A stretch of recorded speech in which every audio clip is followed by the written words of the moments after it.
I want to move on to something that a lot of people are suggesting now in the wake of what people are calling the kind of botched health care bill rollout, and the fact they didn't get the votes. A lot of people are now inclined to say the administration, President Trump himself, wants to move forward to tax reform, but it's going to be virtually impossible to get that done, not only because it's been really since 1986 or so, right? 3 decades since we've had substantial tax reform, but you're already coming off the heels of a major loss.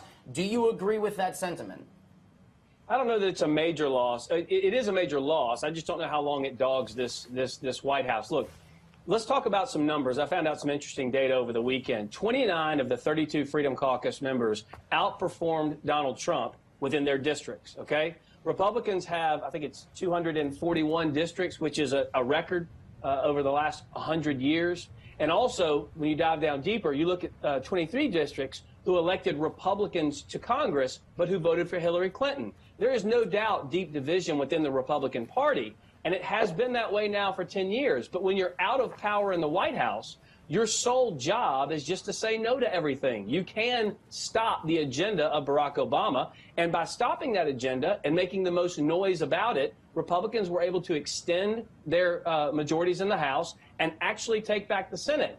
But now that they have control, you can't just say no to everything. You have to begin to be a little bit more malleable and work on certain issues to move the ball forward. I will say this about when will they learn that? When will they learn that? When will the Freedom Caucus learn that? Well, that's what I'm saying. They won't pay a price at the ballot box if they're outperforming Donald Trump on the ballot, if they know they're safe. Remember, they're elected to do what their constituents want them to do. And one thing about the Tea Party I have found purifying to some degree, it's interesting because you guys know when you're in Washington, the way it works is, hey, you want a bridge in your name, here's a little extra money, put the bridge up in your district, and you vote for me.